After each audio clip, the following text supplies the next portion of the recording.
Okay. Is my screen visible to everyone? किसका mic चालू है?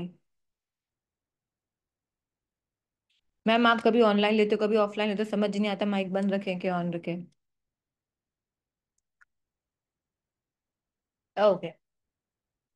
So ma'am today we are going to understand investors ratios. As I told you, ये जो investors ratio होते हैं किसके पर्सपेक्टिव से निकाले जाते हैं? इन्वेस्टर्स। तो इन्वेस्टर्स का पर्सपेक्टिव क्या होता है? आप किसी कंपनी पे अगर पैसा लगा रहे हो, आप क्या देखना चाहोगे? हाँ, रिटर्न्स। कंपनी आपको रिटर्न्स कितना दे रही है, आप पर शेयर कितना कमा रहे हो। सपोज मैंने 10 शेयर खरीदे तो मुझे पर शेयर कितना मिल रहा है, कितना प्रॉफिट है जो कंपनी इन फ्यूचर में हमें बांटेगी तो कितना मिलेगा। हम प्रॉफिटेबिलिटी देखते हैं बट एज ए इन्वेस्टर्स हम देखते हैं कि हमको रिटर्न कितना मिलेगा। तो फर्स्ट इन्वेस्टर रेशियो जो आप प्रीवियस चैप्टर में पढ़ के आओ, that is EPS, earning per share. इसमें हम डिटेल डिस्कशन नहीं करेंगे, as I know majority of the students ने ईपीएस कर रखा है, यस और नो? मतलब इस बैच में अपन ने अटेंड नहीं किया है, बाकी क्लास क्लास तो हुई है और आप थे, अटेंड नहीं किया था पर थे तो सही इंस्टीट्यूट पे। अरे यार कहने का सेंस। ठीक है। So it is earning per share, वो क्या बताता है ये? मैम कंपनी के पास जितने शेयर्स हैं और कंपनी उस साल जितना प्रॉफिट कमा रही है तो उसने पर शेयर कितना कमाया। इट मींस हम देखना चाहते हैं कि हमने जितना पैसा लगाया है उस कंपनी में हमको उसके बदले रिटर्न कितना मिल रहा है। That is called earning per share. जितना ज्यादा उतना अच्छा। M I clear? मैम इसमें जो एक चीज सीखने की है दैट इज हम ईपीएस निकालते हैं सेंट में। ठीक है, हमने सीखा है हम हमेशा ईपीएस किस में निकालते हैं। तो आपका ये आंसर हमेशा किस में होगा? सेंट में होगा। Am I clear everyone?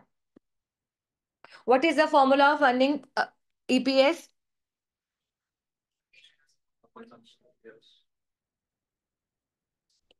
To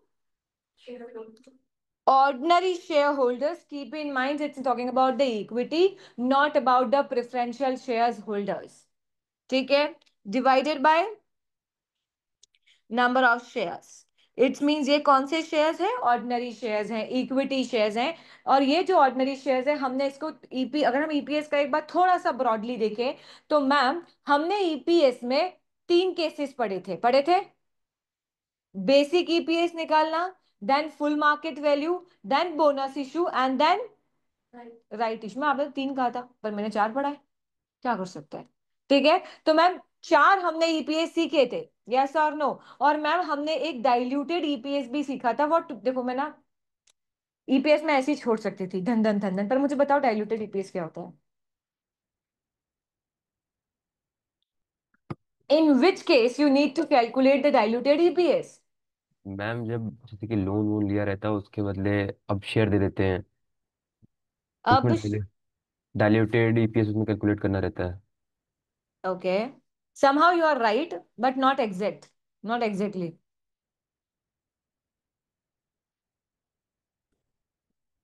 बोलो, डाइल्यूटेड ईपीएस कब निकालते हैं नचिकेत? जब मर्जी निकाल लो, आपकी इच्छा। ईपीएस अटेंड ही नहीं किया है? ओके।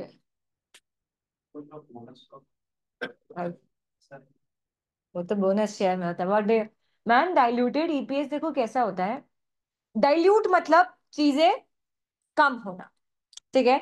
सो मैम कैसा होता है, आज मैंने एक ईपीएस निकाला बट कंपनी ने आज कुछ कमिटमेंट कर रखी है जो फ्यूचर में जिसकी वजह से वो शेयर्स इशू करेंगे।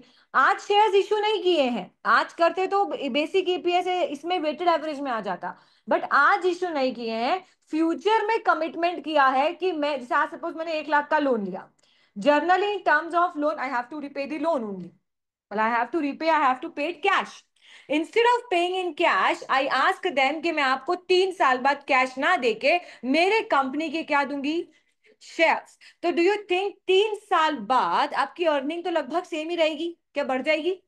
मैम बड़ी, मतलब जिस ग्रोथ से बढ़ी उसी ग्रोथ से, बट डू यू थिंक आपके नंबर ऑफ शेयर होल्डर्स बढ़ जाएंगे अगर वो कन्वर्ट हो गए तो? सो मैम हम आज देखना चाहते हैं कि अगर वो आज ही कन्वर्ट हो गए होते लोन्स की जगह, आज अगर वो शेयर होल्डर्स बन चुके होते तो मेरा ईपीएस कितना आ रहा होता।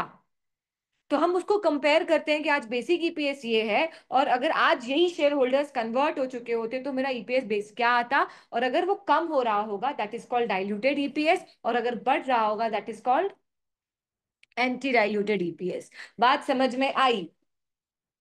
ठीक है। मैम अगर लोन में कन्वर्ट हो रहे हैं, क्या हो रहे हैं, लोन के शेयर, लोन जो हमने इशू किया है उस पे हम शेयर्स कन्वर्ट कर रहे हैं, तो मेरी क्या सेविंग्स होगी? हाँ, इंटरेस्ट। मैम आज हम देख रहे हैं कि आज ही कन्वर्ट हो गए, अगर आज ही कन्वर्ट हो गए तो do you need to pay interest? No, we not need to pay the interest. मतलब मेरा earning available to the ordinary share holder बढ़ेगा। यस मैम, किस अमाउंट से? इंटरेस्ट के अमाउंट से। बट मैम इंटरेस्ट जो होता है ना, इंटरेस्ट कम लगने की वजह से प्रॉफिट बढ़ जाता है, और प्रॉफिट की वजह से टैक्स बढ़ जाता है। तो ये जो इंटरेस्ट सेव हो रहा है वो हम लेंगे आफ्टर टैक्स। बात समझ में आई? सेम हमने डाइल्यूटेड ईपीएस में एक ऑप्शन सीखा था, प्रेफरेंशियल शेयर्स। मतलब हम आज प्रेफरेंशियल शेयर्स दे रहे हैं बट उनको बोल रहे हैं कि 5 साल बाद हम रिडीम करेंगे, बट आपको पैसा देने की बजाय हम आपको क्या दे देंगे, ऑर्डिनरी शेयर होल्डर्स दे देंगे। तो अगर प्रेफरेंशियल शेयर्स आज अगर शेयर होल्डर्स में कन्वर्ट हो जाते, किस चीज की सेविंग होगी?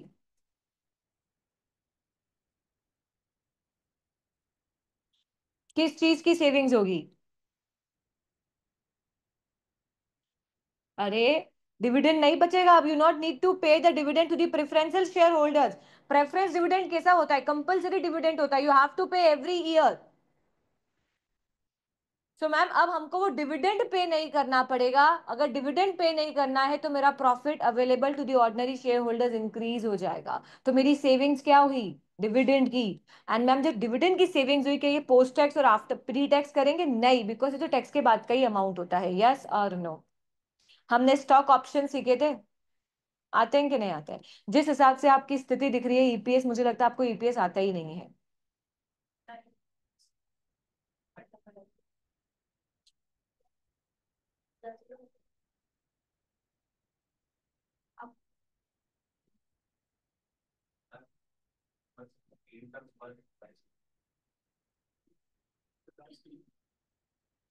निर्दोष।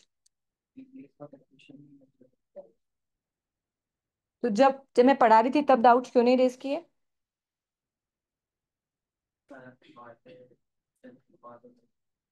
आपको समझ में आ रही, जब मैं आपको बोलती हूँ ना, जब मैं क्लास पढ़ रही हूँ उसके साइमल्टेनियसली रिवीजन कर लो, वो क्यों बोलती हूँ? बिकॉज इतने यूनिक यूनिक कॉन्सेप्ट्स है जो हमने नहीं सीखे। This is not basic accounting. Just pass the journal entries, make the ledger, do the posting in trial balances, make the statement of P and L and SOFP. आपने कहीं भी ऐसा अभी तक ये जो हमने 11th 12th में जो सीख के आए हैं, जर्नल एंट्री करो, लेजर में पोस्टिंग, जर्नल में पोस्ट, लेजर में पोस्टिंग करो, ये सब कहीं सीखा क्या अभी तक मेरे से? तो इट मीन हम बेसिक अकाउंटिंग तो सीख ही नहीं रहे, हम एडवांस अकाउंटिंग सीख रहे हैं, एडवांस अकाउंटिंग सीख रहे हैं तो we need to do practice. नहीं तो हम, मैं अभी भी बोल रही हूँ, देखो दिसंबर अटेम्प्ट प्लान कर रहे हो, बहुत सोच समझ के प्लान करना, लिटरली बहुत सोच समझ के प्लान करना। अभी क्या होता है कि मैम आपने जो पढ़ा है ना, कुछ चैप्टर्स हमारे छूट गए हैं, कुछ चैप्टर्स नहीं हुए हमारे, एग्री। जो पढ़ा दिए वो भी चैप्टर्स कहाँ हुए? जो मैंने नहीं पढ़ा है वो तो चलो छोड़ो ही दो कि नहीं हुए, जो मैंने पढ़ा दिए वो कहाँ हुए? तो अपन तो जीरो पे ही है ना। मेरे पढ़ाने से क्या होता है? मैं पढ़ा भी लूंगी, मैं आपको रोज पढ़ा लूंगी, पर जब तक आप नहीं करोगे तब तक होना ही नहीं है। You have to understand, but ठीक है, मर्जी। सेकेंड रेशो ईपीएस के बाद निकलता है PE ratio, that is called price earning ratio.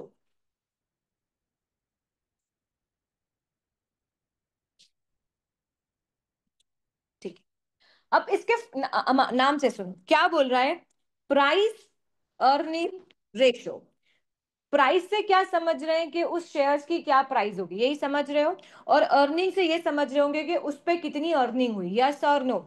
So ma'am P ratio का फॉर्मूला होता है current market price divided by EPS. Current market price divided by EPS, that is called the PE ratio. Ma'am ये ratio बता क्या रहा है, देखो suppose मेरे शेयर की प्राइस है 100, ठीक है, और मैंने उस साल ईपीएस जो कमाया पर शेयर की बात करें 2, इट्स मींस 50। 50 दिख रहा है। डू यू थिंक आप उस कंपनी से 2 रुपए अर्न कर रहे हो, but just to earn 2 rupees you paid 100 rupees. मतलब उस कंपनी का वैल्यूएशन बता रहा है कि आप जो कमा रहे हो उस कंपनी से, आप उस अर्निंग को कमाने के लिए एज अ इन्वेस्टर्स यू पे 50 times money, more than 50 times आप पैसा दे रहे हो। तो इट मीन्स दैट जब भी पी रेशियो मोर देन 1 होता है ना, more than 1, it shows that कि शेयर होल्डर्स को उस कंपनी पे क्या है, कॉन्फिडेंस है कि ये फ्यूचर में अच्छा कमाएगी। इसीलिए आज आप एक बात सोचो, कोई आपको 2 रुपए के बदले 50 रुपए मांग रहा है, दोगे क्या? नहीं। बट अगर आप दे रहे हो तो you believe in that company कि उसका जो वैल्यूएशन है या उसका फ्यूचर में रिटर्न है अच्छा आएगा, यस और नो। आप आज के लिए पैसा नहीं दे रहे हो, आप फ्यूचर पर्सपेक्टिव देख रहे हो कि आज भले से 2 रुपए कमा रही है बट कंपनी अच्छा कमाएगी। It's means higher P ratio gives evidence that कि शेयर होल्डर्स को बहुत कॉन्फिडेंस है कि कंपनी अच्छा कमाएगी। अगर आप किसी कंपनी के 5 रुपए दे रहे हो 10 रुपए के, मतलब 2 रुपए उसका वैल्यूएशन है, that company is good, I am not saying bad.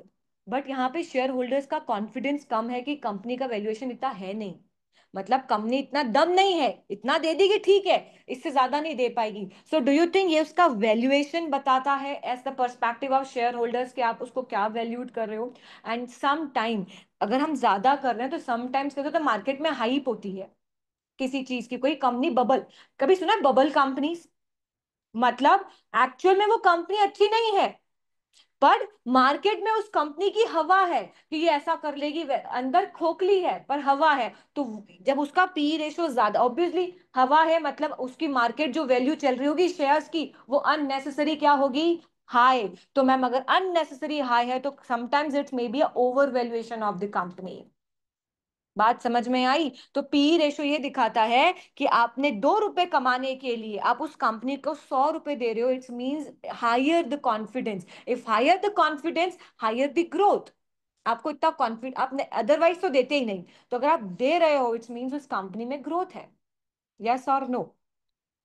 बात समझ में आई? पी रेशियो, तो पी रेशियो का फॉर्मूला कैसे डिराइव करोगे? Price earning ratio, price it's current market price and EPS is earning per share. Am I clear? मतलब earning की बात करा तो EPS, done.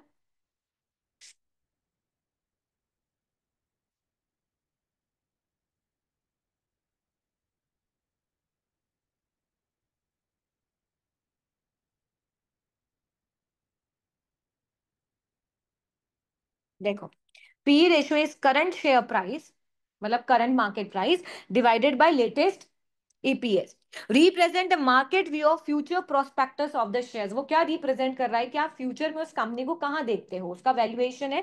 Higher P suggest the higher growth is expected. मैं तो अपने लोगों को बोलती हूँ अगर ग्रेटर देन 1 है तो आप ये कमेंट कर सकते हो कि that companies has more share holders confidence, उसके पास अच्छा कॉन्फिडेंस है इसलिए शेयर होल्डर ज्यादा पैसा दे रहे हैं। और लेस देन 1 हो तो कंपनी के पास शेयर होल्डर पे उस कंपनी पे कॉन्फिडेंस नहीं है कि कंपनी का वैल्यूएशन अच्छा होगा, कंपनी फ्यूचर में अच्छी परफॉर्मेंस देगी। Am I clear everyone?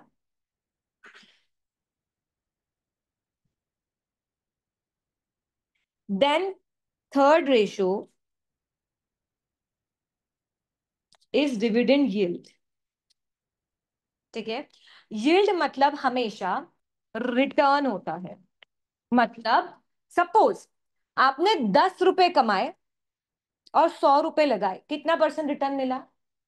100 रुपए लगा के आपको 10 रुपए मिले, कितना परसेंट रिटर्न मिला? कैसे निकाला? कितना रिटर्न मिला ऊपर लिखा, कितने पे मिला या कितना लगाया नीचे लिखा, और उसको 100 किया, ऐसे किया डिविडेंड यील्ड। तो मैम ये फॉर्मूला भी ऐसे डराइव्ड होता है। Completely agree. बट ये जो यील्ड है ना, ये बोलता है करंट मार्केट प्राइस पे निकालना है। किस पे निकालना है? करंट मार्केट प्राइस पे निकालना है। और कौन सा यील्ड निकालना है? डिविडेंड। तो कौन सा रिटर्न निकालना है? डिविडेंड रिटर्न निकालना है कि अर्निंग रिटर्न निकालना है? तो मैम मिलता क्या है? रिटर्न के केस में डिविडेंड मिलेगा, तो डिविडेंड पर शेयर। ठीक है। और मैम मैंने क्या बोला, किस पे निकालोगे? आप देखो, रिटर्न दो तरीके से निकाल सकते हैं। या तो आपने कितना पैसा लगाया तो वो उनकी बैलेंस शीट में दिख रहा होगा, आपने कितना दिया। या फिर आप करंट मार्केट प्राइस पे, क्योंकि बैलेंस शीट में जिस वैल्यू पे उसने फेस वैल्यू पे ही लिखता है। बैलेंस शीट में चेंज होता है क्या करंट मार्केट प्राइस के हिसाब से? नहीं। जैसे मैंने इक्विटी इशू की, ठीक है, तो मैंने अगर 10 रुपए पे इशू किया है ना, तो मेरी बुक्स में हमेशा 10 रुपए पे ही दिखेगा। अब मार्केट में उसकी 400 रुपए प्राइस भी चल रही होगी, मेरी बुक्स चेंज नहीं होती है, फैक्ट है। क्यों? बिकॉज मुझे तो 10 रुपए ही मिले हैं, अब तो दूसरे शेयर होल्डर आपस में खरीद बेच कर रहे हैं, तो वो उनको मिल रहा है, कंपनी को नहीं मिल रहा है कभी भी। तो मैम हम किस पे निकालेंगे ये dividend yield? Current market price. तो डिविडेंड पर शेयर है, तो मार्केट प्राइस पर शेयर।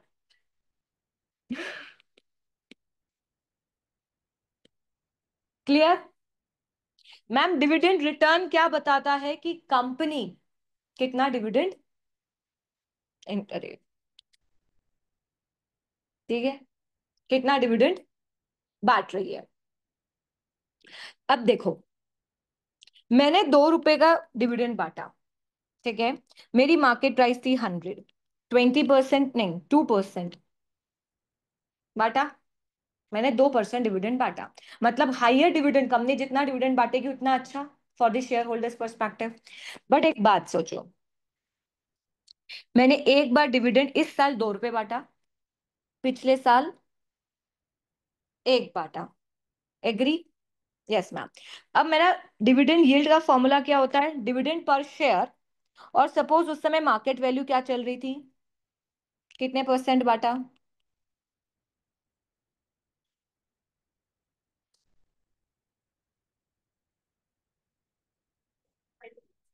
20%। 2 रुपए 20 इंटू 100 कितना परसेंट बांटा? 10%। अब क्या दिख रहा है हमको? क्या दिख रहा है लॉजिकली देखो, तो दिख रहा है मैम डिविडेंड यील्ड, डिविडेंड कम बांटा, बांटा। पर आप देखो पहले वैल्यूएशन 5 था, 20 था, तो it doesn't mean, it means that के डिविडेंड कम बांटा कंपनी ने। But do you think share holders को डिविडेंड के टर्म्स में पैसा नहीं मिला, बट कैपिटल एप्रिसिएशन के टर्म्स में पैसा मिल गया? एज अ शेयर होल्डर मैंने पहले 5 रुपए दिए थे, आज उस 5 रुपए की वैल्यू कितनी है? मैम इस केस में क्या दिख रहा है कि डिविडेंड, अपन क्या कमेंट कर देते हैं कि डिविडेंड यील्ड कम हुआ मतलब शेयर होल्डर्स को रिटर्न कम मिल रहा है, एग्री कि शेयर होल्डर्स को रिटर्न कम मिल रहा है। बट मैम वो रिटर्न के टर्म्स की जगह उनको कैपिटल एप्रिसिएशन का फायदा मिल रहा है। बात समझ में आई? सो टू कमेंट ऑन डिविडेंड, आप एक बार इसका वैल्यूएशन देख लेना कि करंट मार्केट प्राइस क्या है। Am I clear everyone? देखो, एक और दो, डिविडेंड बड़ा है बट परसेंटेज गिरा है। क्यों? बिकॉज मैम कैपिटल की प्राइस बढ़ गई, कैपिटल एप्रिसिएशन की प्राइस बढ़ गई। Am I clear? Dividend yield मतलब रिटर्न कितना मिल रहा है इन टर्म्स ऑफ डिविडेंड, ठीक है, हम शेयर होल्डर्स को कितना डिविडेंड बांट रहे हैं। तो शेयर होल्डर देखना चाहते हैं कि आज अगर इतनी वैल्यू है मैं दे रहा हूं, तो मुझे उस पर रिटर्न कितना मिल रहा है। Clear? Dividend yield, dividend per share divided by current share price, can be compared to yields available on other investment facilities. Obviously, आप इस रिटर्न को जब इन्वेस्ट करना है तो आप दूसरी कंपनी से कंपेयर करो ना, कौन सी कंपनी डिविडेंड अच्छा बांट रही है। देखो, हर शेयर होल्डर्स का या हर इन्वेस्टर्स का पर्सपेक्टिव बहुत अलग होता है। जैसे we we don't want to get the dividend, we always wanted कि यार कंपनी का कैपिटल एप्रिसिएशन बढ़े, डिविडेंड नहीं भी बांट रहा है, चल रहा है। But there are lots of investors in the market जो सिर्फ डिविडेंड के लिए ही शेयर्स खरीदते हैं। तो जब वो एनालिसिस करते हैं तो उनका पर्सपेक्टिव क्या होता है? डिविडेंड ओरिएंटेड कंपनीज कौन सी है जो हर साल कांस्टेंट बेसिस पे डिविडेंड बांट रही है।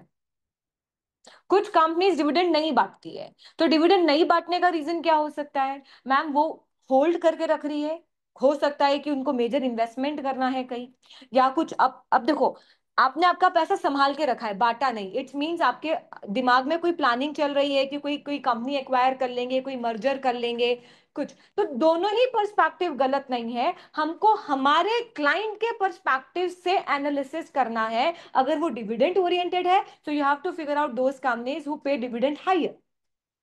और अगर दे वांट कि यार नहीं, हमको प्रॉफिट चाहिए, कैपिटल मार्केट में प्राइस बढ़े, जैसे ही कंपनी नए नए प्रोजेक्ट स्टार्ट करती है, आपको नहीं दिखता शेयर्स की प्राइस बढ़ती जाती है कि कंपनी का अपकमिंग प्रोजेक्ट आ रहा है या कर रहा है।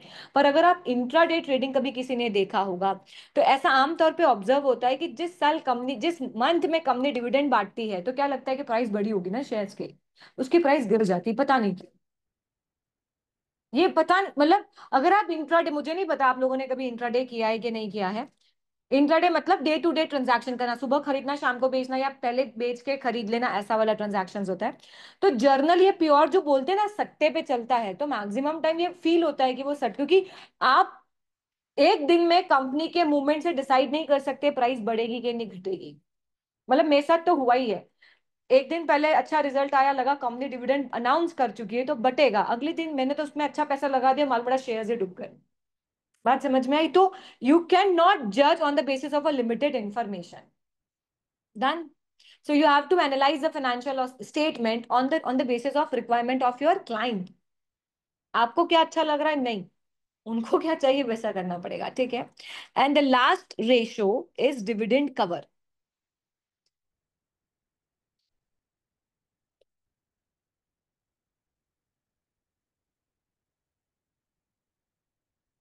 इंटरेस्ट कवर पढ़ा था, पढ़ा था। Prof PBI PBIT divided by tax interest.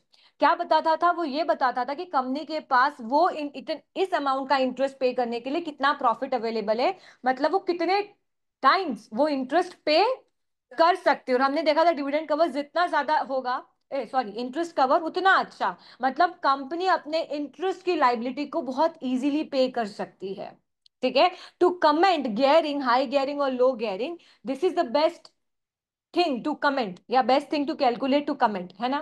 Similarly dividend cover भी ये बोलता है कि कंपनी उस जो डिविडेंड बांट रही है, उस डिविडेंड को और बांटने के लिए, मतलब ज्यादा बांटने के लिए कंपनीज के पास कितना प्रॉफिट है। जैसे इसका फॉर्मूला क्या होगा? प्रॉफिट, क्योंकि डिविडेंड प्रॉफिट आफ्टर टैक्स के बाद बढ़ता है, अपॉन डिविडेंड पर शेयर।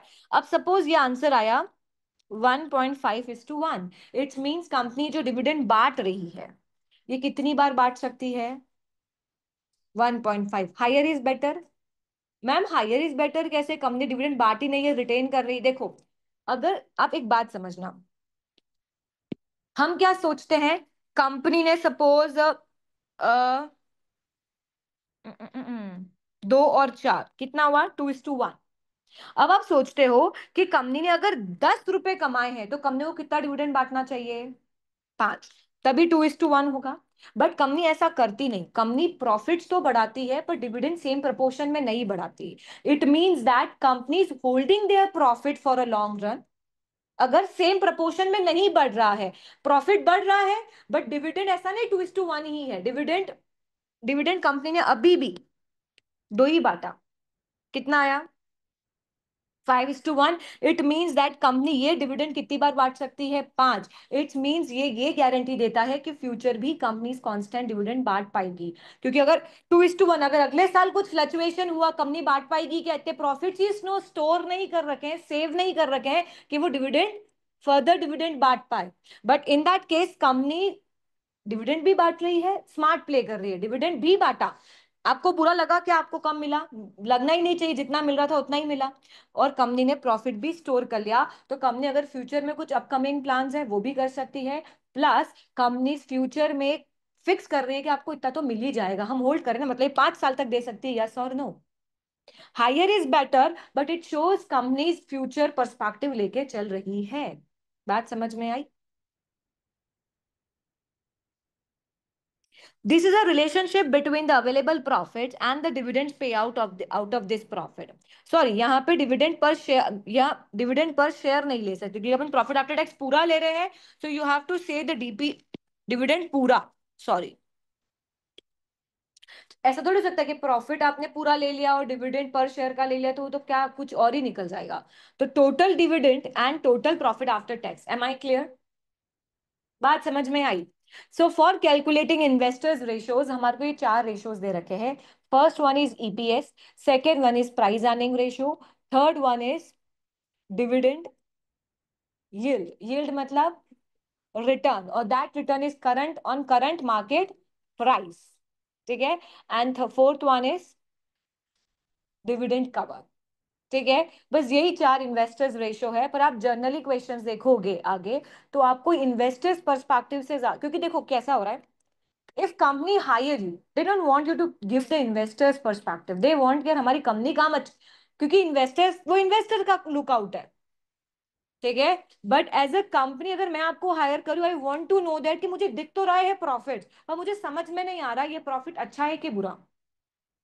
अभी आप किसी का जीपी देखोगे 1 लाख है, अच्छा दिख रहा है मैम, पिछली बार 20 था, इस साल 5% ही, अच्छा लगा क्या? नहीं। तो जब परसेंटेज के टर्म्स में करके देखा और कंपेयर किया तो समझ में आया ना अच्छा या बुरा। अभी तक तो आपने पीएनएल पूरा बना लिया, पर पीएनएल में जो प्रॉफिट दिख रहा है इट इज गुड और बैड कैसे पता करेंगे? इवन पिछले बार से कंपेयर करके भी आप कमेंट नहीं कर सकते इट इज गुड और बैड, अनलेस जब तक आप परसेंटेज के टर्म्स में ना निकालो। पिछली बार से बड़ा भी हो सकता है, बट हो सकता है कि आपने प्राइस कम करने की वजह से आपका जीपी गिरा ही हो। बात समझ में आई? जीपी दो रीजन से बढ़ सकता है। मैं जीपी बोल रही हूँ, ग्रॉस प्रॉफिट, मैंने रेशियो नहीं बोला। Both are different. Gross profit it's a profit का अमाउंट, और gross profit margin that is percentage. तो ग्रॉस प्रॉफिट मार्जिन सिर्फ एक ही चीज से बढ़ सकता है, दैट इज प्राइस, और घट सकता है that is quantity. But gross profit दोनों चीजों से बढ़ सकता है, अगर प्राइस बढ़ेगी तो भी ग्रॉस प्रॉफिट बढ़ जाएगा, और अगर क्वांटिटी बढ़ी तो भी तो ग्रॉस प्रॉफिट बढ़ेगा। यस और no, this is difference gross profit and gross profit margin. बात समझ में आई? तो see that profit we can't comment, so for that we have to do the ratio analysis, ठीक है। सो जर्नली आपको मैनेजमेंट हायर करती है, और मैनेजमेंट हायर करती है तो आपसे profitability, liquidity and gearing ratios के बारे में पूछती है। डन? यहां तक सेटल्ड हो? ठीक है। अब पहले मैं सोच रही थी कि हम क्वेश्चन करेंगे, पर what I mean to say that जिसका थ्योरेटिकल पार्ट बच रहा है ना, लिमिटेशंस, वो एक बार मैं आपको ओवरव्यू दे देती हूँ। मैं आपको पूरा डिटेल डिस्कशन नहीं करूंगी, उनसे रिलेटेड बेसिक बेसिक चीजें हैं, आप खुद उनको घर से एक बार पढ़ लेना। अभी मैं आपके साथ डिस्कस कर रही हूँ पर आपको डिटेल्ड नहीं बता रही हूँ, ठीक है। देखो, limitations of financial statement and ratio analysis, obviously ratio analysis की भी अपनी अपनी कुछ तो लिमिटेशंस होगी, ठीक है। Ma'am historical cost account, historical cost account क्या बोलता है कि आप सारी एसेट्स और लाइबिलिटीज को किस वैल्यू पे रिकॉर्ड करोगे? हिस्टोरिकल कॉस्ट, हिस्टोरिकल कॉस्ट मतलब जिस कॉस्ट पे खरीदी गई है उसी प्राइस पे, you not write down that asset और liabilities to its fair value. और अगर फेयर वैल्यू पे नहीं लोगे तो आपके रेशियोज ओल्ड वैल्यू पे निकलेंगे। आज जो एसेट आपकी बुक्स में आ रही है और आज जो एक्चुअल आनी चाहिए, डिफरेंस हो सकता है, और डिफरेंस होगा तो मैम दो जगह इंपैक्ट आता है। एक तो डेप्रीसिएशन में इंपैक्ट आना चाहिए था, क्योंकि अगर एसेट्स की वैल्यू कम है मतलब डेप्रीसिएशन कम चार्ज हो रहा है, ठीक है। और अगर एसेट्स की वैल्यू कम ज्यादा है उसकी वजह से कैपिटल एम्प्लॉयड चेंज हो रहा होगा, यस और नो? हो रहा होगा। इट मीन्स दैट मैम अगर हम रेशियो एनालिसिस करते हैं और we are following the historical cost account, it is very difficult, मतलब एग्जैक्ट रेशियोज नहीं मिल सकता, एग्जैक्ट फ्यूचर पर्सपेक्टिव कंपनी का पता नहीं हो पाता, ठीक है। पहले अभी तो हमारा जो आईएएस एंड आईएफआरएस है ना बहुत रिजिड है, अगर आप देखो कि आईएएस 37 में बोल दिया है। अब एक बात बताओ, उसने बोला performance obligation satisfied over time, revenue में बोला। ये डिसीजन कौन ले रहा है कि सेटिस्फाइड होगी? खुद ही।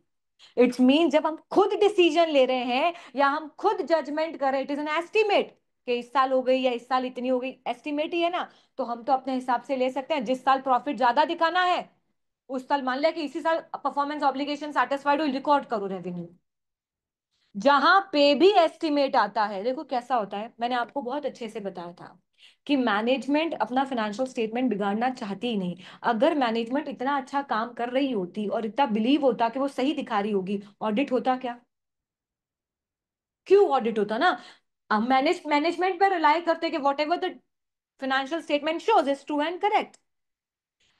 मैं ये नहीं बोल रही सारी इंफॉर्मेशन गलत होती है, पर जहां पे भी मैनेजमेंट का जजमेंट, एस्टिमेशंस, जहां पे भी ये वर्ड्स आते हैं, मैनेजमेंट मैनिपुलेट कर सकती है। क्यों? बिकॉज भाई उनको लोन लेना है, उनको उनकी शेयर प्राइस बढ़ानी है, उनसे आपको आपसे इन्वेस्टमेंट लेना है, और मैम कुछ भी नहीं लेना होगा तो उनको टैक्स बचाना है।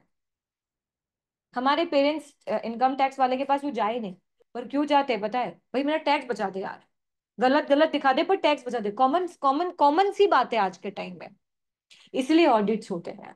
और आई नो दैट कि आज ऑडिट भी फ्रॉड होता है, मतलब बहुत जगह हमने ऑब्जर्व किया है, जो इतने बड़े केसेस जो आते हैं, ठीक है, तो वो क्यों आ रहे हैं? क्योंकि ऑडिटर भी इन्वॉल्व है।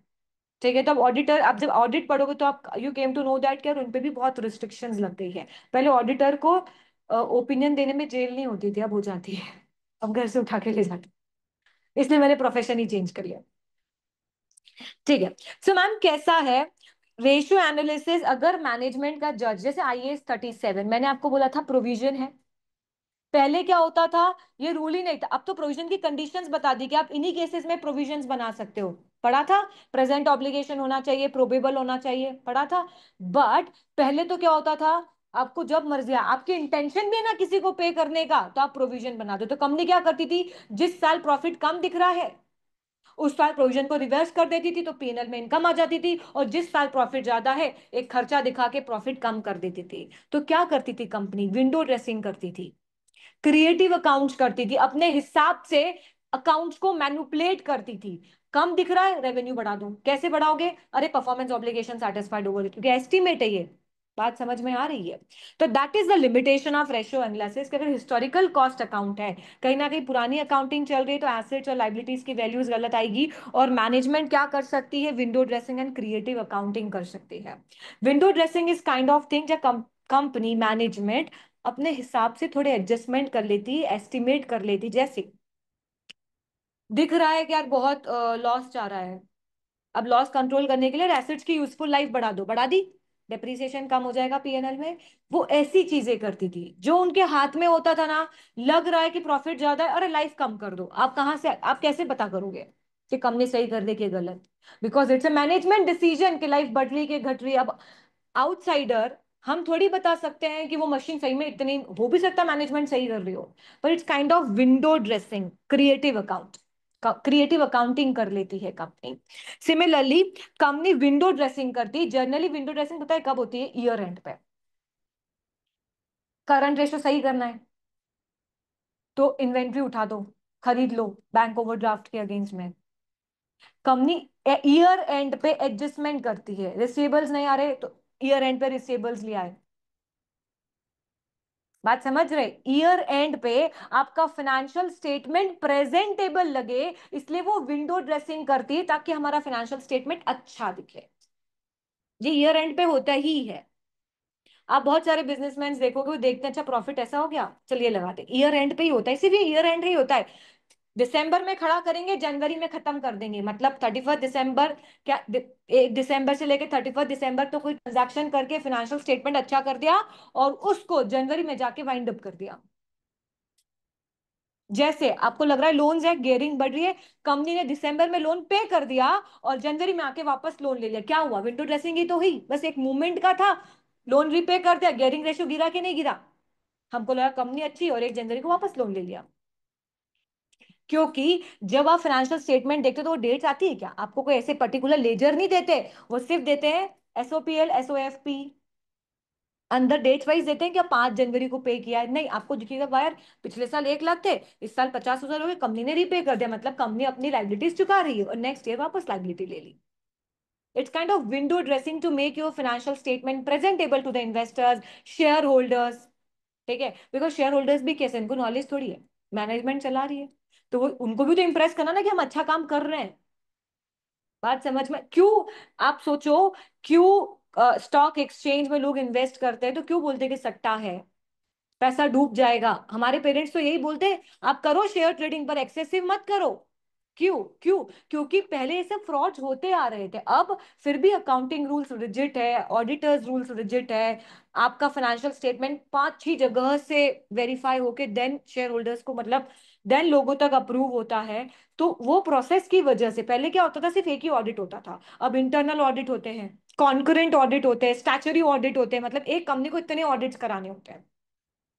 इवन अब तो आप, अगर मैंने आपको याद है फाइनेंशियल स्टेटमेंट दिखाया था, तो मैंने आपको क्वार्टरली फाइनेंशियल स्टेटमेंट दिखाया था।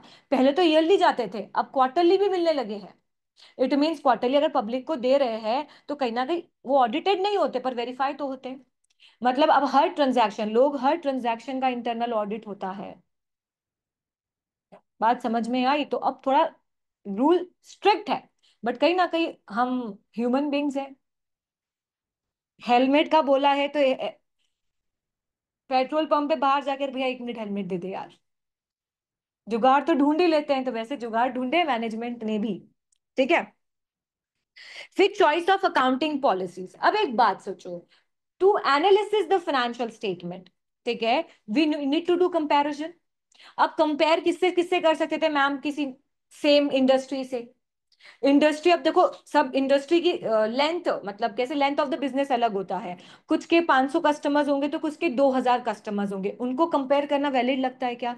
नहीं। तो हम क्या करते हैं, एवरेज सेक्टर इंडस्ट्री एवरेज ले लेते हैं, पर्टिकुलर इंडस्ट्री से कंपेयर ना करके उस कॉमन इंडस्ट्री का एक एवरेज ले लेते हैं। तो जब कॉमन इंडस्ट्री का एवरेज लेते हैं तो उसमें सारी कंपनीज आती, मिडिल, लार्ज, स्मॉल, सारे बिजनेस का एक एवरेज आता है, यस और नो?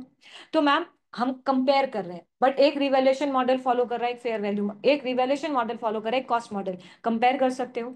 तो मैम एक रेशियो एनालिसिस में एक ये भी कंस्ट्रेंट रहता है कि हम जिस कंपनी से कंपेयर कर रहे हैं, may be they have the different accounting policies.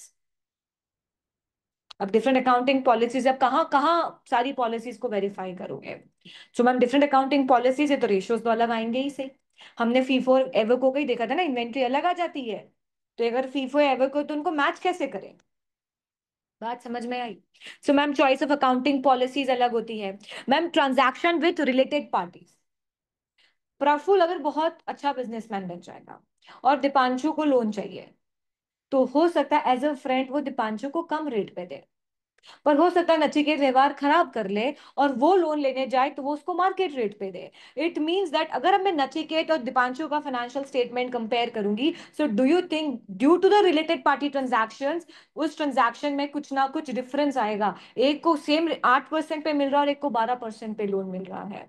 So ma'am due to the related party transactions, कोई हमारे रिलेटिव ही निकल गए, तो ऑब्वियसली रिलेटिव होते हैं तो वो आपको थोड़ा ज्यादा डिस्काउंट दे देते हैं। वो चलो डिस्काउंट वो आपको कॉस्ट पे दे देते, कितनी बार कुछ रिलेटिव्स होते हैं कि चल मैं अपना प्रॉफिट नहीं रख रहा, जितने का मेरे को पड़ा उतने का मैं तेरे को दे देता हूँ। सो डू यू थिंक आप उस कंपनी को किसी ऐसी कंपनी से करो जो मार्केट कंपनी से, तो दोनों में फर्क आएगा ही नहीं। उसकी बुक्स में सीओजीएस कम होगा, इसकी बुक्स में सीओजीएस ज्यादा होगा। तो ma'am sometimes the transaction with related parties also affect the ratio analysis. हम एकदम कमेंट नहीं कर पाते, देखो इनके साथ ही रह के कमेंट करना पड़ेगा। अब है तो है अकाउंटिंग पॉलिसीज, है तो है रिलेटेड पार्टी ट्रांजैक्शंस, ठीक है, बट कहीं ना कहीं ये रेशो पे इफेक्ट डालता है। क्लियर? अब ये सीजनल ट्रेडिंग का भी होता है।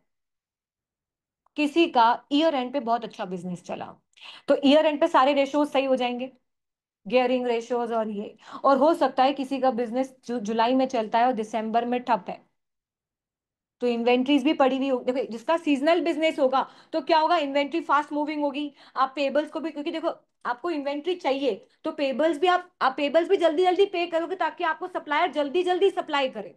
कितनी बार ऐसा होता है कि आपको जल्दी चाहिए होता है तो आप हाथों हाथ पेमेंट करते आते हो ताकि सप्लायर भी खुश और आपका काम हो, सीजनल बिजनेस। तो ma'am some time the seasonal, अब जैसे दिसंबर, हमारे इंडिया में नहीं, अगर आप बाहर में देखो तो क्रिसमस बहुत अच्छे से सेलिब्रेट किया होता है, तो उनके लिए दिसंबर इज अ बिग पॉइंट। तो 1 जनवरी से 31 दिसंबर अगर ईयर एंड कर रहे हैं तो उनकी इन्वेंट्री भी फास्ट मूविंग होगी, उनके डेटर्स भी फास्ट मूविंग होंगे, उनके क्रेडिटर्स भी फास्ट मूविंग होंगे। इट्स मीन्स उनके दूसरे रेशियो सब सुधर जाएंगे।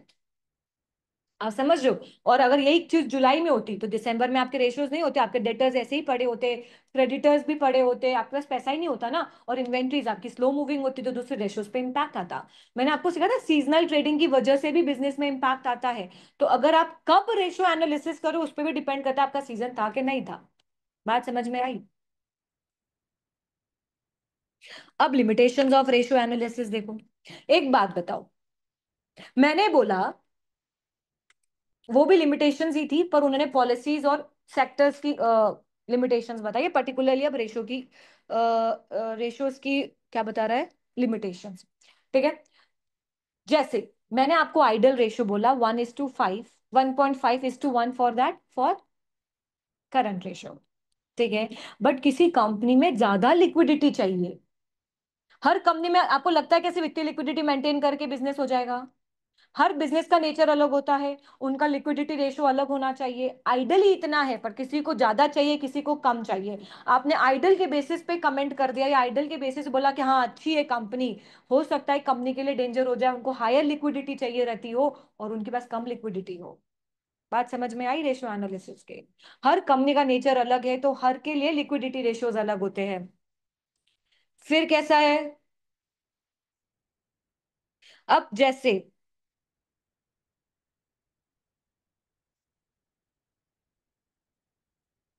जैसे मैंने आपको उधर भी बताया सीजनल ट्रेडिंग वाला, तो सिमिलरली ये भी तो रेशियो एनालिसिस का एक कांस्टेंट है कि अगर सीजनल ट्रेडिंग है तो ईयर एंड पे आपके रेशियोज अच्छे होंगे किसी कंपनीज के, और कुछ कंपनीज के बुरे होंगे, और आप उनको कंपेयर कर रहे हो तो भी रेशियो एनालिसिस प्रॉपर नहीं होगा। ठीक है, इसमें सिर्फ बेसिक बेसिक यही सब चीजें हैं जो आप पढ़ रहे हो ना, हर रेशियो से रिलेटेड है। फिर डिफरेंट अकाउंटिंग पॉलिसीज की वजह से रेशियोज का एनालिसिस नहीं हो पाता है। Am I clear? ये प्लेन रीडिंग है, इसको एक बार पढ़ लेना, ठीक है, इसमें कुछ ऐसी बड़ी बात नहीं है। अब जैसे इंटर फर्म और सेक्टर कंपैरिजन, आप किसी और कंपनी से अपनी कंपनी को कंपेयर कर रहे हो, तो मैम कंपेयर करने में क्या डिफरेंट डिफरेंट अकाउंटिंग पॉलिसीज हो सकती है? कंपेयर होगा क्या? ठीक है, अब अगर हम देखें तो रोज निकालने का फॉर्मूला आपके पास अलग है, दो है ना? क्या क्या है? ऑपरेटिंग प्रॉफिट, एक प्रॉफिट आफ्टर पीबीआईटी वाला है। कैपिटल एम्प्लॉयड निकालने के अलग फॉर्मूला, ऑल दो दोनों में कैपिटल एम्प्लॉयड सेम आएगा। फिर अगर हम बात करें डेट अपॉन इक्विटी वाला गियरिंग रेशियो, तो एक फॉर्मूला क्या है डेट अपॉन, एक फॉर्मूला क्या debt upon equity plus debt. So अब कोई कंपनी किसी और से निकाल रही है, आप कंपनी किसी और से निकाल रहे हो, तो उनका रोज कंपेयर कर सकते हो क्या? सो मैम इंटर फर्म में ये सारी चीजें आती है। अब एक बात सोचो, कोई लार्ज ऑर्गेनाइजेशन है, बड़ी ऑर्गेनाइजेशन है, तो बड़ा बल्क परचेज करेगी, करेगी, और बल्क परचेज करेगी तो डू यू थिंक आपको बल्क में डिस्काउंट भी मिलता है? तो जो कंपनी लार्ज है उसको बल्क डिस्काउंट मिल रहा है, पर जो स्मॉल है, जो छोटे छोटी क्वांटिटीज में परचेज करती है, उसको डिस्काउंट मिलेगा क्या? अब दोनों कंपनी को कंपेयर करेंगे तो कंपैरिजन पॉसिबल है क्या? यस और नो? आ, आपको जो कंपनी दी, आपको क्या पता कि वो कैसी कंपनी है, वो छोटी कंपनी है, लार्ज है, कौन सी है? वो तो दे देगा कि this is the public sector, ये कंपनी का आप कंपेयर कर लो। तो जब हम कंपैरिजन करते हैं तो हमको देखना पड़ता है कि कंपनी रेलेवेंट भी होना चाहिए एक दूसरे का कंपेयर करने के लिए। एक बिल्कुल लार्ज ऑर्गेनाइजेशन है, उसके 10,000 प्लस कस्टमर्स है, मेरे 500 कस्टमर्स है, मैं उससे कंपेयर करके करूँ क्या? ऑल्दो हम रेशियोज निकालते हैं तो वो पर्टिकुलर एक एक पॉइंट पे आ सकते हैं और मैच भी हो सकते हैं, बट प्रॉब्लम ये है कि जो लार्ज ऑर्गेनाइजेशंस है उनको डिस्काउंट ज्यादा मिलते होंगे, उनकी चीजें ज्यादा बेटर होगी, और as compare to small organisation तो कंपैरिजन थोड़ा डिफिकल्ट होता है। तो वो बोलता है instead of interfirm sector comparison कर लो, मतलब instead of doing particular company से कंपैरिजन, आप पूरी इंडस्ट्री का एवरेज ले लो। तो एवरेज से क्या होगा, average is the combination of all the firms, large small and medium, तो आपको एवरेज से कंपेयर करना इजी हो जाता है। यस और नो? अब ma'am, to do the analysis we not only required the financial statement, हमको फर्दर इंफॉर्मेशन भी चाहिए। क्या इंफॉर्मेशन चाहिए? मैम हमको इंडस्ट्री एवरेज चाहिए, या फिर अगर इंडस्ट्री नहीं तो हमारा प्रीवियस ईयर का डेटा दो, हमारा प्रीवियस ईयर का नहीं तो हमको कंपैरिजन करने के लिए दूसरी कंपनी का डेटा दो, तो ये सब कंपैरिजन के लिए डेटा चाहिए। प्लस हमको ये भी तो पता होना चाहिए मैनेजमेंट कर क्या रही है इस साल। देखो, आप रेशियो एनालिसिस में ये तो सब कंट्रीब्यूट मतलब कैलकुलेट कर लेते हो जो मॉनेटरी टर्म्स में होते हैं, कुछ चीजें नॉन मॉनेटरी टर्म्स में होती हैं, वो रेशियो एनालिसिस में दिखता नहीं। मैम कैसे? देखो, अब मेरे पास अगले साल से 20 कॉन्ट्रैक्ट है टू कंस्ट्रक्ट द बिल्डिंग। मेरे पास इस साल कॉन्ट्रैक्ट नहीं है, इस साल जो चल रहा है, जो पीएनएल बन गया, पर अपकमिंग मेरे पास 20 कॉन्ट्रैक्ट है टू कंस्ट्रक्ट अ बिल्डिंग। क्या ये मेरे एसओपीएल और एसओएफपी में दिख रहा होगा? पर मेरे नोट्स टू अकाउंट्स में दिख रहा होगा कि मेरे पास अपकमिंग है, पर क्या रेशियो एनालिसिस में ये चीज कवर हुई? But do you think next year मेरी कंपनी ग्रो करेगी अच्छे खासे? ऑब्वियसली 20 प्रोजेक्ट्स लाइन अप है, तो ये चीजें कवर नहीं होती। So that information also required to do the analysis and to incorporate those comments in our analysis report कि यार कंपनी ने इस साल इतना किया है बट कंपनीज के अपकमिंग प्रोजेक्ट्स लाइन अप हैं। यस और नो? तो ma'am, other than this financial statement हमको फॉलोइंग इंफॉर्मेशन, मैनेजमेंट क्या पर्सपेक्टिव ले रही है, मैनेजमेंट की क्या स्ट्रैटेजीज है, मैनेजमेंट ने इस साल क्या क्या स्ट्रैटेजी की, देखो एक क्वेश्चन दिखाती हूँ।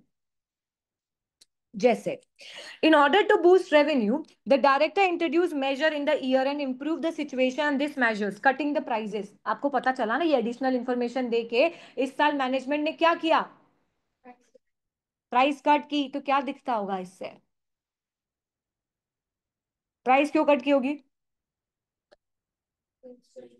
सेल्स बढ़ाने के लिए, मतलब नेट एसेट्स टर्नओवर रेशियो बढ़ाने के लिए। इट्स मींस दैट हमको देखना है, अगर रेवेन्यू की क्वांटिटी बढ़ गई, इट्स मींस कंपनी का ये जो किया वो सक्सेसफुल हो गया, और कंपनी की प्राइसेस कम, क्वांटिटी भी नहीं बढ़ी, इट्स मींस यहाँ तो फ्लॉप हुए ही सही, वहां पे भी फ्लॉप हो गए, मतलब प्रोडक्ट ही अच्छा नहीं है। बात समझ में आ रही है?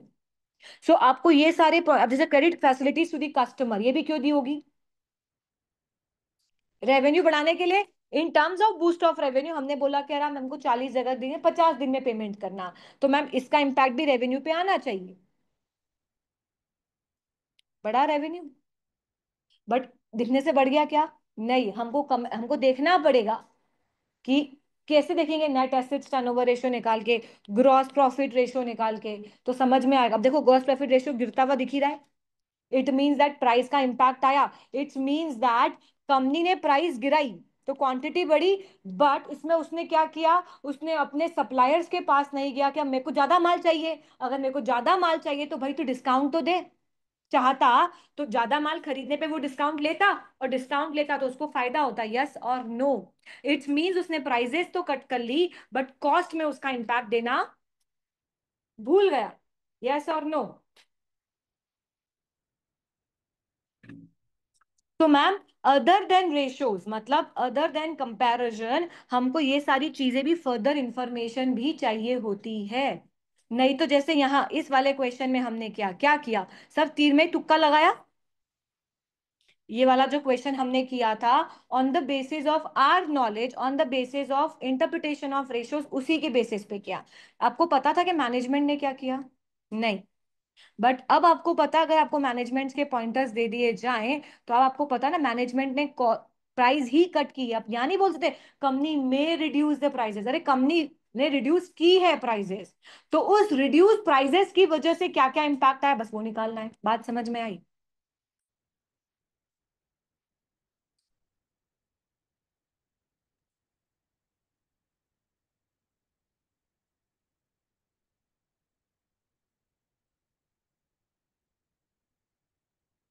मार्केट साइज क्या है, एम्प्लॉयज इंफॉर्मेशन क्या है, प्रोडक्ट रेंज और सेल मिक्स, मतलब हम कितनी वैरायटीज ऑफ प्रोडक्ट्स बेचते हैं, कितनी वैरायटीज ऑफ प्रोडक्ट बेचते हैं। अब जैसे आपको तो वहां पे उसने केवल रेवेन्यू लिख दिया, उसने बताया क्या कौन से प्रोडक्ट से कितना बिका, तो मैम को सेल्स मिक्स जानना है कि आपका मेजर प्रोडक्ट कौन सा सेल होता है। बात समझ में आ रही है? ये फर्दर इंफॉर्मेशन आपको हेल्प करती है to make the analysis in a better way. ठीक है? अब देखो, क्वेश्चन नहीं कर रहे हैं पर एक चीज बताती हूँ। इसने देखो एक रेशियोज दे दिए।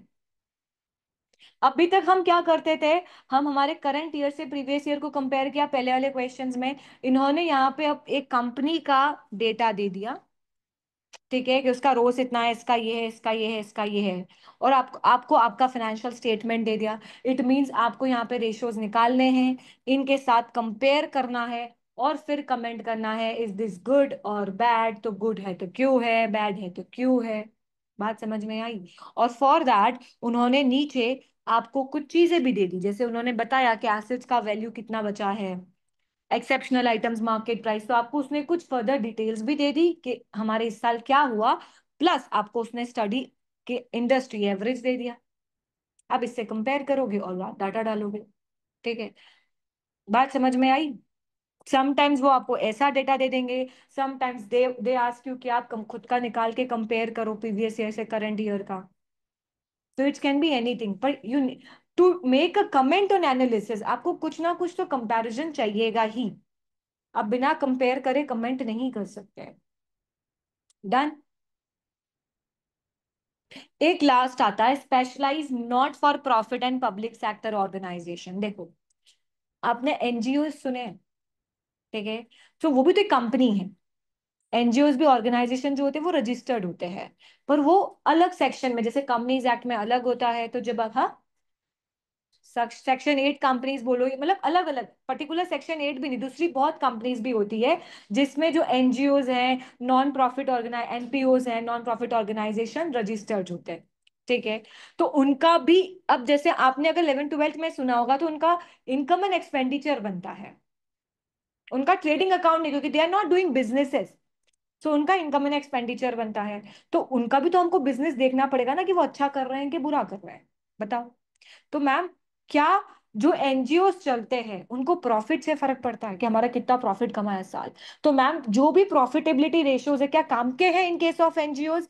तो मैम, एनजीओज या नॉन प्रॉफिट ऑर्गेनाइजेशन जिनका प्राइमरी एम होता है socialisation welfare of the general public, तो उन केस में हम कौन से रेशियोज निकालेंगे? हमने तो कौन कौन से पढ़े? लिक्विडिटी रेशियोज पढ़े हमने, प्रॉफिटेबिलिटी रेशियोज पढ़े, गियरिंग रेशियोज पढ़े, रोज पढ़ा।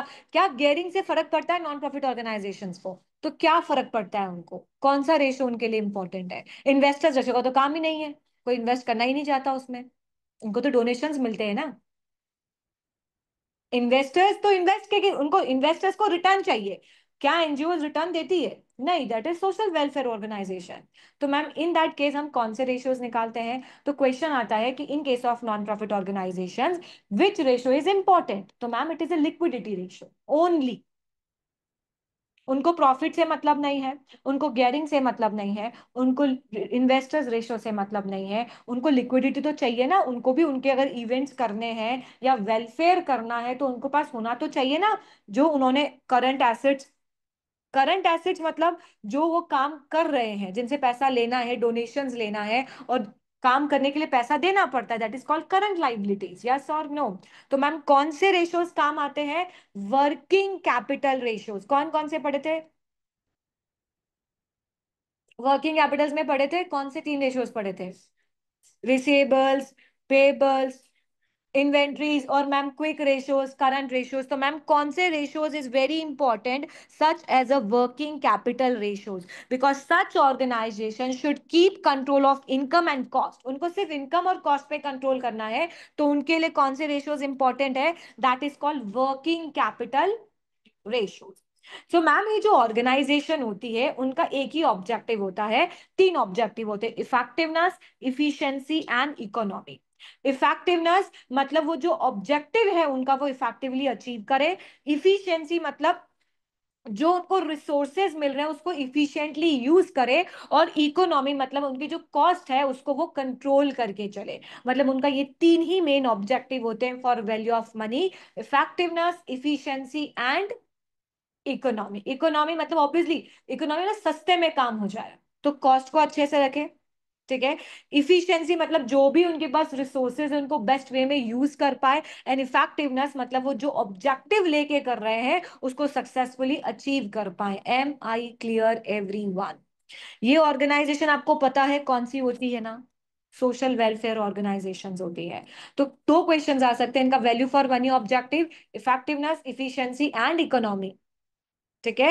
एंड मैम, इनमें ये वाले profit and returns are meaningful, meaningless, sorry, हाँ, नॉट सो मीनिंगफुल, मीनिंगलेस होते हैं।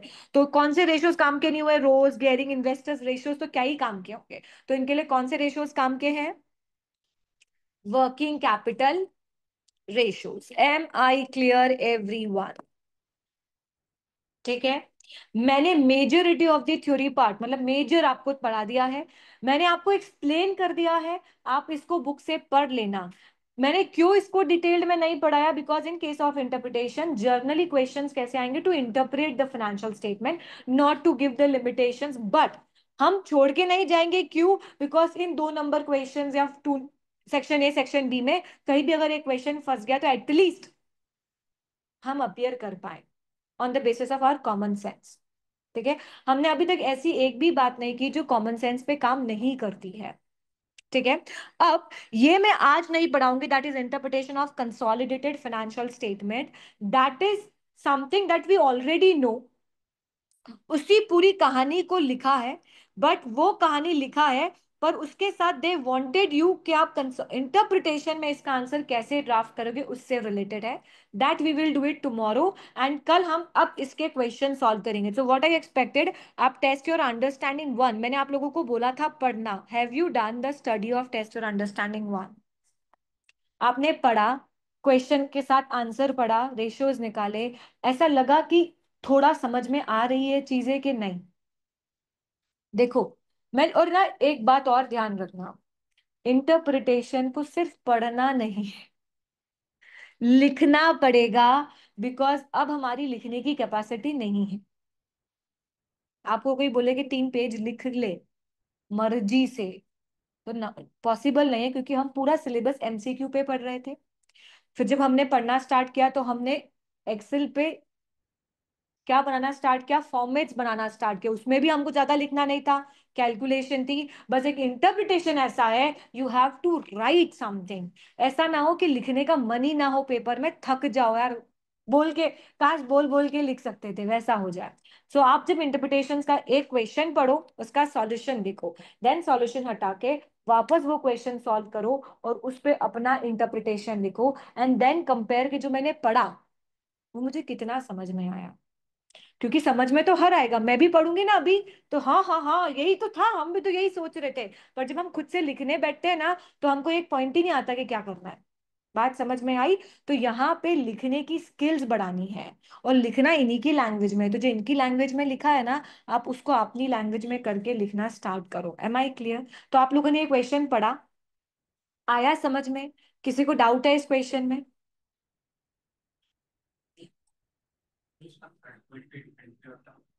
थर्ड पॉइंट है इन्वेंट्री वाली, ये परचेजिंग एडिशनल मशीन नहीं, ये उसने एक नई मशीन खरीदी, मशीन खरीदी, ठीक है, मशीन खरीदने से क्या बढ़ा? एसेट्स बढ़ी। Assets is a part of capital employed, yes और नो? तो मैम कैपिटल एम्प्लॉयड बढ़ा, तो बस due to that purchase of that particular machine, और ज्यादा वैल्यू होगी उसकी वजह से मेरा रोज गिरने की चांसेस है, यस और नो? तो अगर मेरा रोज किसी रीजन से गिर रहा है, तो उसका एक रीजन क्या है? Because recently I purchase the new machine, that's why my capital employed increases, और बिकॉज ऑफ दैट मेरा रोज गिरा।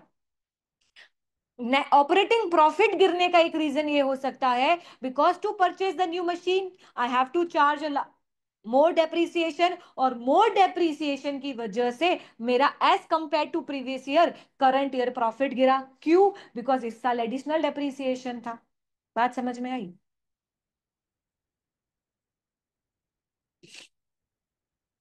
आप तो मशीन है ना, मशीन का जो जो इसका इम्पैक्ट कौन कौन से रेशियोज में आता है, और जब रेशियोज का फॉर्मूला लिखोगे ना, तो अपने आप समझ में आएगा, अच्छा यहाँ पे मशीन का बढ़ने से हो गया, यहाँ उसके बढ़ने से हो गया, वैसा। ठीक, वो तो लेके ही जानी पड़ेगी। तभी तो मैंने बोला कि इंटरप्रिटेशन में 20 मार्क्स नहीं ला सकते। नहीं तो मैं, आपने मेरे को एक बात बताओ, मैंने किसी भी टॉपिक को पढ़ाते वक्त या कोई भी क्वेश्चन सॉल्व कराते, कभी आपको ऐसा बोला क्या अपफ्रंटली कि इसमें मार्क्स नहीं लाए जा सकते? कभी नहीं बोला। इवन क्वेश्चन डिफिकल्ट भी होता था ना, मैं बोलती थी अगर प्रैक्टिस करोगे तो आराम से मार्क्स लाए जा सकते हैं। इस चैप्टर, पर्टिकुलरली इस चैप्टर में क्यों बोला? Because I itself knows that ना, कि मैं भी जब क्वेश्चन पढ़ती हूँ या एनालिसिस करती हूँ, तो ऑब्वियसली अगर जैसे ये तो क्वेश्चंस मेरे पढ़े हुए हैं, कहीं ना कहीं तो मैंने पहले पढ़ रखे ना, इतनी बैचेस लिए, तो अब जब नया क्वेश्चन देखती हूँ तो मे बी एकदम एग्जैक्ट इंटरप्रिटेशन नहीं निकाल पाती, क्योंकि कभी ये कुछ और निकालता है और कभी उसका कुछ और निकाल देते हैं, तो इंटरप्रिटेशन हर बार चेंज होता है। बट हम उस हद तक पहुंच सकते हैं कि हम एग्जैक्ट उनके इंटरप्रिटेशन से मैच हो ना हो, हमारे कॉमन सेंस पे हम 5 पॉइंट तो लिख सकते हैं, और अगर हम 5 पॉइंट लिख सकते हैं हर रेशो पे, तो हमको वो लिख के आना है। बात समझ में आई? I really don't wanted to give the exact interpretation, but जब आप इन क्वेश्चंस को सॉल्व करोगे है ना, और इनके आंसर्स पढ़ोगे, आपका अपने आप इंटरप्रिटेशन और एनालिसिस का अप्रोच आ जाएगा। Practice practice practice. आप 4 बार कोई पोएम्स पढ़ोगे ना रैंडमली, तो आपको भी थोड़ा बहुत लिखना आ जाएगा, तो वैसा कॉन्सेप्ट है। बात समझ में आई? ठीक है। सो आपको बस ऐसे ही कर देखो, अब तो मैं क्वेश्चंस कराऊंगी, बट साइमल्टेनियसली अब मेरी साइड से इंटरप्रिटेशन क्या हो गया? वाइंड। अब what you have to do, आप भी रैंडम एग्जाम किट का कोई भी क्वेश्चन लो, उसके सॉल्यूशंस पढ़ो, डोंट वेट फॉर मी कि मैं ही कराऊं, क्योंकि मैं क्या कराऊंगी, 2 दिन कराऊंगी, तो 2 दिन में कितने क्वेश्चंस करा लूंगी, मुश्किल से 3 या 4, है ना। तो अल्टीमेटली करना किसको है, आप लोगों को। तो अब आप भी स्टार्ट करो, मेरा मन है कि मैं आपको 1-2 क्वेश्चन कंसोलिडेशन के जरूर कराऊं, इंटरप्रिटेशन अलॉन्ग विद कंसोलिडेशन, क्योंकि पिछली बैच में मैंने इंटरप्रिटेशन नहीं पढ़ाया था, सर ने पढ़ाया था। तो बच्चों को सिर्फ यही था कि मैम लिखने से ज्यादा हम एडजस्टमेंट नहीं कर पा रहे हैं, मतलब जो पीएनएल में कंसोलिडेटेड एक नॉर्मल सिंगल पीएनएल निकालना होता है या कुछ एडजस्टमेंट करने होते हैं, वो एडजस्टमेंट हम नहीं कर पा रहे हैं। सो मेरे को ये लगता है कि हम लिख पाए नहीं पाए वो सब्जेक्टिव है, बट अगर हम एडजस्टमेंट करके आए तो एटलीस्ट हम वहां तक तो सिक्योर्ड है कि हमको उतने मार्क्स मिल जाएंगे, न्यूमेरिकल पार्ट तो हमारा सिक्योर्ड होना चाहिए ही। सो दैट आई वांटेड कि मैं आपको कंसोलिडेशंस के, तो कल मैं आपको पहले बताऊंगी कि कैसे आंसर्स कंसोलिडेशन के, वो इंटरप्रिटेशन में जो लिखा है वो पढ़ के बता दूंगी ढंग से, क्या क्या वर्ड टू वर्ड लिखा है। देन हम कल कंसोलिडेशन का क्वेश्चन सॉल्व करेंगे। Am I clear? बाकी रेस्ट ऑफ द क्वेश्चंस आप स्टार्ट करो, और मैं ये नहीं बोल रही हूँ कि बन जाएंगे, जो भी डाउट हो आप मेरे पास आओ, हो सकता है कि मैं भी उसको मुझे भी टाइम लगे समझने में, पर वी टुगेदर अंडरस्टैंड एंड कुछ तो कंक्लूजन निकाल ही लेंगे, लोड नहीं है, ठीक है। क्योंकि कुछ बच्चे ऐसे होते हैं, देखो मैंने मैम को दिखा, मैम को ही नहीं आया, ऐसा नहीं होता है, ठीक है। Sometime teacher also need to understand the things and then will explain. तो समटाइम मुझे नहीं आएगा तो मैं पढ़ के एक्सप्लेन करूंगी, पर लोड नहीं है, उस चीज को समझेंगे जरूर। बात क्लियर है? आज रेशियो एनालिसिस में हमने इन्वेस्टर्स रेशियोज पढ़े, प्लस उसका थ्योरेटिकल पार्ट कंप्लीट कर लिया है। एंड जो नॉन प्रॉफिट ऑर्गेनाइजेशन है, मेजरली 2 क्वेश्चंस देखने को मिले हैं कि कौन सा रेशियोज निकालना रहता है। तो वो आपको रोज दे देगा, इन्वेस्टर्स रेशियो दे देगा, वर्किंग कैपिटल, तो हमारे लिए कौन सा रेशियो निकलेगा, working capital, effectiveness, efficiency and economy. ये 3 पॉइंटर्स है, एक बार आप इसका थ्योरी पार्ट पढ़ लेना ऐसे रैंडमली अपने हिसाब से, ठीक है। और कल अब 2-3 दिन अपन क्वेश्चंस की ही प्रैक्टिस करेंगे। सैटरडे 18th को आ रहा है ना? अगर सैटरडे 18th को नहीं आता, 17th को आता, तो अपन रख लेते सेशंस, मतलब सैटरडे भी रख लेते, पर अब 18 से फेस्टिवल,